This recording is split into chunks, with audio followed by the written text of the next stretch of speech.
Assalamualaikum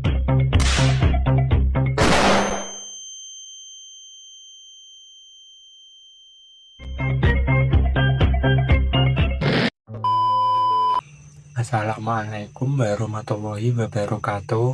Saya Panca Ramadhani dari kelas 12.5. Di sini saya ingin menjelaskan tentang perjanjian Roem-Royen. Perjanjian Roem-Royen adalah sebuah perjanjian penting dalam sejarah Indonesia yang ditandatangani pada 7 Mei 1949 di Jakarta. Perjanjian ini merupakan hasil perundingan antara delegasi Indonesia yang dipimpin oleh Mr. Mo Roem dan delegasi Belanda yang dipimpin oleh Dr. J.H. van Rooyen. Perjanjian ini menjadi jembatan penting menuju pengakuan kedaulatan Indonesia dan mengakhiri agresi militer Belanda II. Di sini ada isi perjanjian Roem-Royen. Yang pertama, pemerintah Republik Indonesia dikembalikan ke Yogyakarta, termasuk para pemimpin yang sebelumnya ditahan.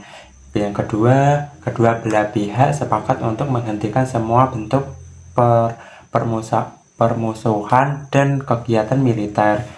Yang ketiga, Indonesia dan Belanda sepakat untuk mengadakan konversi meja bundar atau KMB untuk membahas pengakuan kedaulatan Indonesia secara resmi.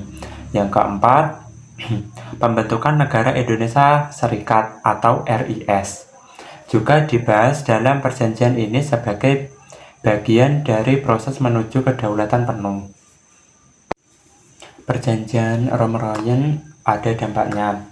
Yang pertama, mengakhiri agresi militer Belanda II, mengakhiri periode konflik bersenjata.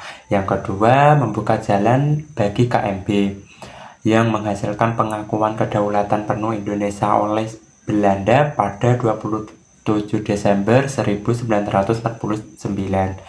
Yang ketiga, memperkuat posisi Indonesia di dunia internasional dan menunjukkan keberhasilan diplomasi Indonesia. Yang keempat, yang terakhir, menjadi simbol kemenangan moral bagi Indonesia dalam perjuangan kemerdekaan meskipun terdapat berbagai kompromi yang harus dilakukan. Ada juga tantangan selama perundingan. Perundingan antara Indonesia dan Belanda tidaklah mudah. Beberapa tantangan utama termasuk yang pertama, perbedaan pendapat yang signifikan.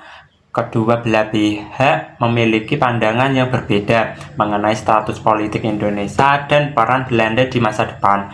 Yang kedua, tekanan dari dalam negeri.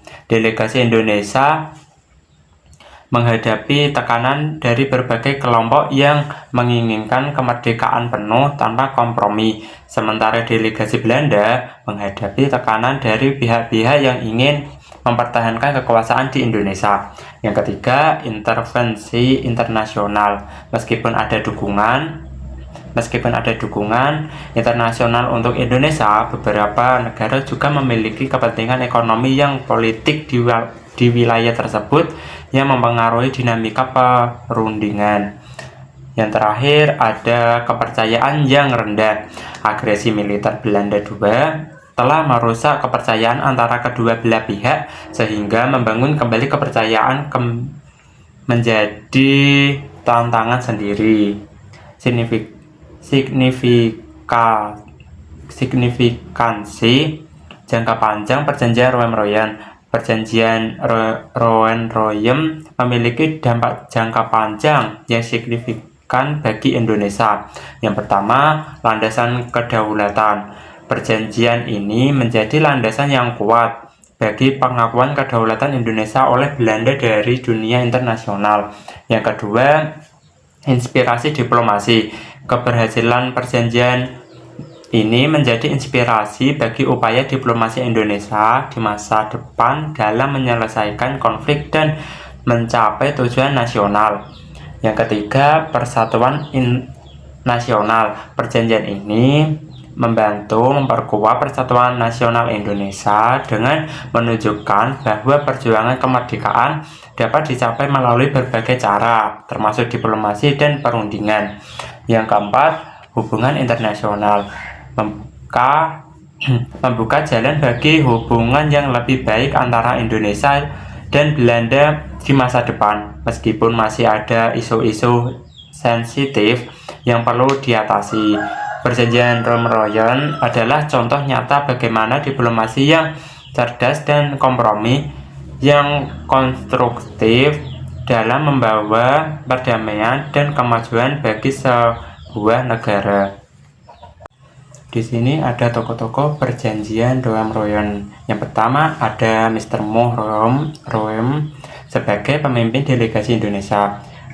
Roem menunjukkan kemampuan diplomasi yang luar biasa.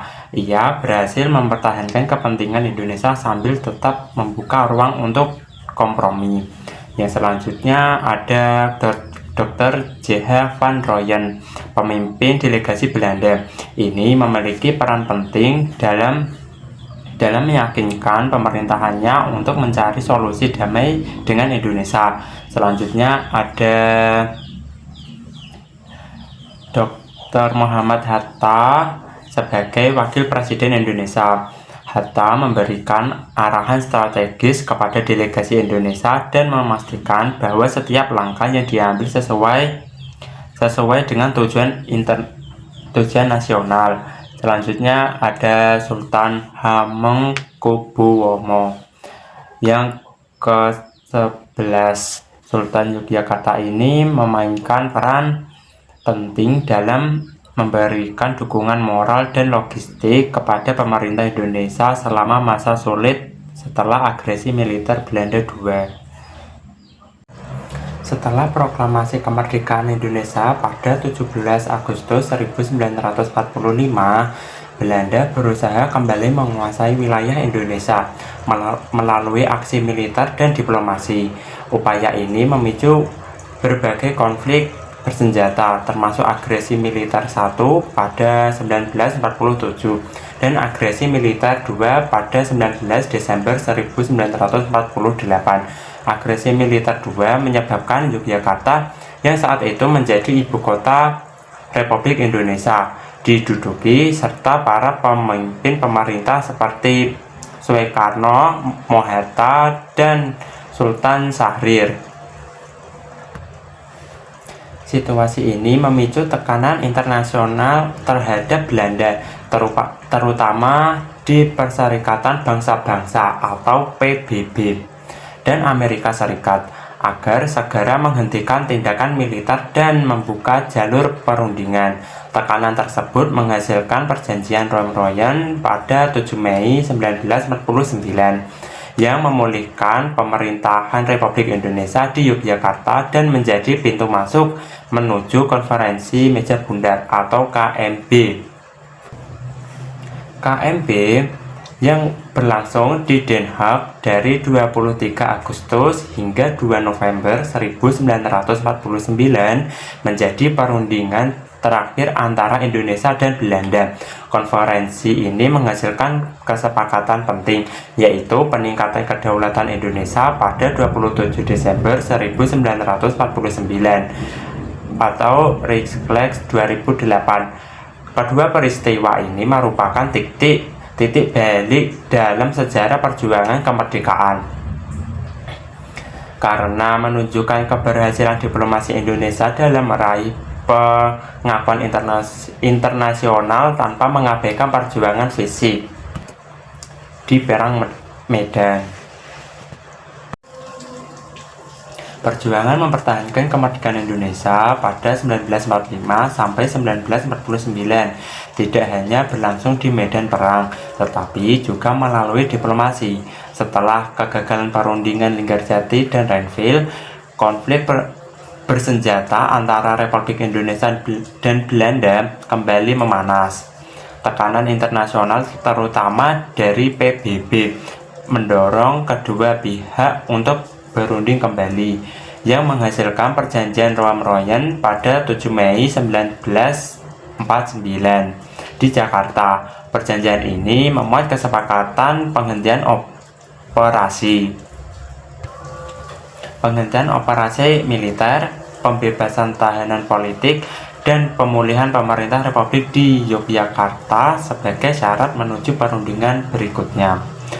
tahap akhir perjuangan diplomasi terjadi pada konferensi meja bundar atau KMB di Den Haag pada 23 Agustus sampai 2 November 1949. Dalam konferensi ini, Belanda, Republik Indonesia, dan Bijeenkomst voor Federal Overleg atau disingkat BVG menyepakati penyerahan kedaulatan kepada negara Indonesia Serikat, perjanjian